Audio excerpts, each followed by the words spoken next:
G'day guys, Luke here. Welcome back to another video. In today's video guys, we are going to talk about the sad reality of the hobby, well one aspect of it anyway.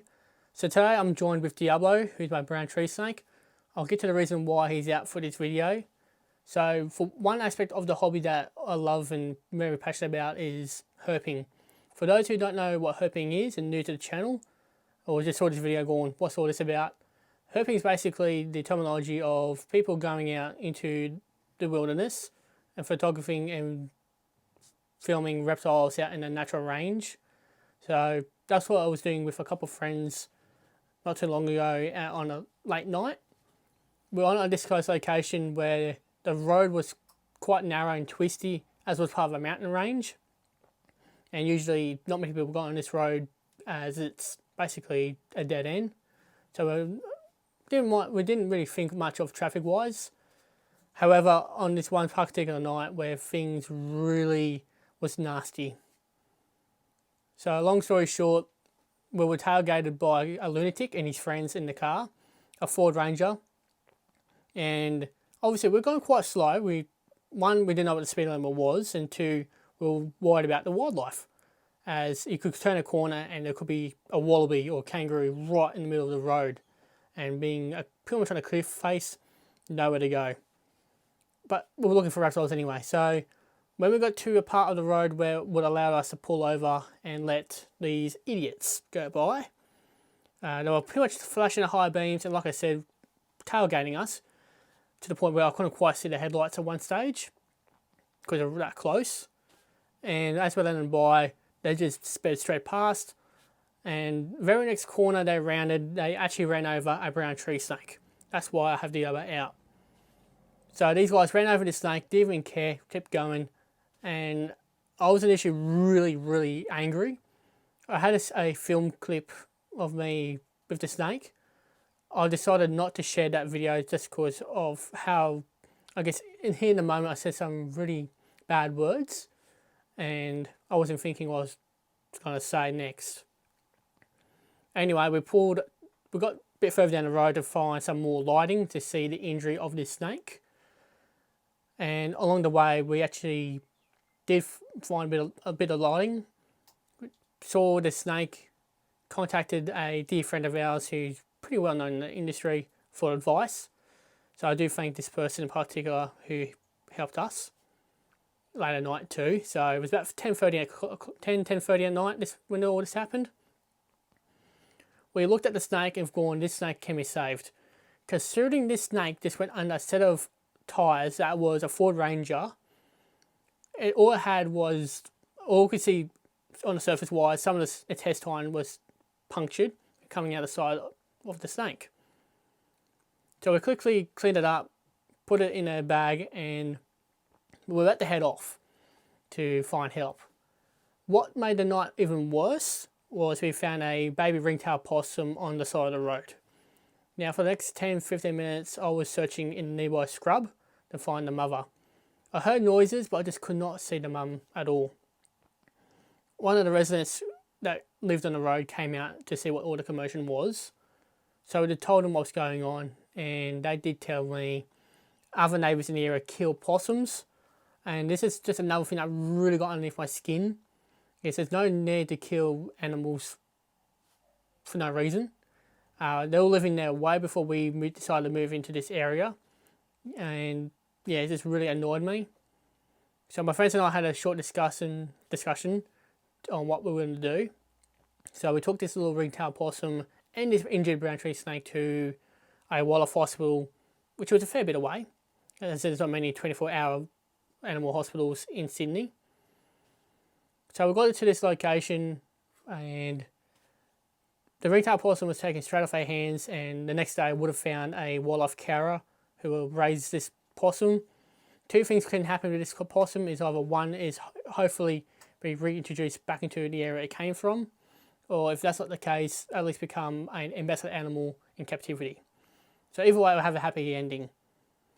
But this brown tree snake we gave to the wildlife hospital. They took x-rays, and I'll show you the x-rays because I could not believe this. No broken bones, no nothing, all it was a puncture and some small intestine or large intestine, don't know what, but intestine regardless hanging out outside of the snake. Now, that's what kind of annoyed me the most was we were able to take this, well, they're going, okay, we can take this snake and go from here. I went, oh yeah, no worries. We didn't get back home till about 1:30, 2 o'clock in the morning, respectively. Very next morning, we got a phone call from the hospital, or wildlife hospital anyway, saying, oh, we don't have any people on standby who can take the snake and look after it. Now, there was a discussion that night. We knew ourselves in the industry people who can help us if they couldn't look after this snake. So they called us to come and get the snake again. We picked up the snake. We probably spent a good couple of hours contacting other facilities. Some don't do reptiles, fair enough. Some people did reptiles, however, they didn't do venomous snakes. Brown tree snakes are mildly venomous, but their venom is more like a bee or wasp. So it wouldn't really cause any drama. Maybe some slight swelling and a bit of irritation of the skin, but nothing all that bad unless we're talking about someone who's allergic to that kind of venom. But anyway, we took the snake off, contacted heaps of people. No one was willing to help this snake. And this is what kind of really annoyed me. And unfortunately, the people who did deal with snakes such as these were on holidays. Fair enough. It's the end of school holidays, they want to have a bit of a break. But still, people going, no, we don't do venomous snakes. What's the point of being a wildlife hospital when you can't deal with every animal that comes through? But luckily, we realised Sydney Wildlife World, also Taronga Zoo, have a wildlife rehabilitation thing. So my friend drove to Taronga Zoo, which had a local wildlife hospital there. Unfortunately, as my friend got to Taronga Zoo, the brown tree snake passed. So what really upset me the most was this snake could have been saved. We lost crucial time in that morning to find someone to help it. So it really annoys me. So I had to kind of get this out of my system because it's sad that this brown tree snake who could have been saved wasn't able to be saved. Credit, not every animal can be saved, but this one had a high chance. I was willing to even, after the snake had its operation, take it off their hands and actually rehabilitate it myself. I've got the licensing to keep these snakes and know how to look after them. So yeah, it just sucked. So this is kind of my message out to everyone out there. For those who are looking at doing veterinary work or working with animals in general, I do encourage you guys.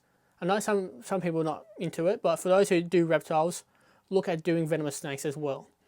Every animal deserves a second chance in the wild.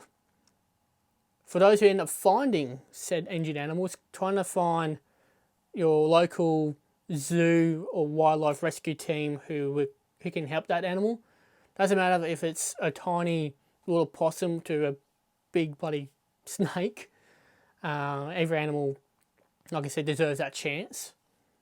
Even if that animal cannot be released in the wild, at least has a better life in a captive setting where it can live out its days in peace. And as well, for those people who are idiots on the roads, I suggest not just be wiser. That's what I'm going to ask is be wiser and think what you're doing. You're not just endangering yourself and maybe your friends who are in the car with you, but other road users as well as the local wildlife. And if you do end up hitting an animal that's still alive after you hit the animal, please pull over and at least try and assist that animal the best way you can. Like I said, contacting your local wildlife team to come out and rescue it. Otherwise, if you're going to live on the side of the road, it's just going to suffer and die, which is not fun. I will ask you this. If you were hit by a car and you're left to kind of die, how would you feel? That's all I ask. So I know this video is kind of a very sucky video. There's other words I could have used there, but I'm trying to keep this family friendly. But the moral of the story is, guys, please be safe out there. Each animal has its own rights and, I guess, place on this earth. Don't get me wrong, I have some animals I don't particularly like. I wish there's some animals out there that shouldn't be out there, but saying that, they play a role in the ecosystem elsewhere. So, I'll wrap up the video here, guys. It's probably be like a 10-minute video.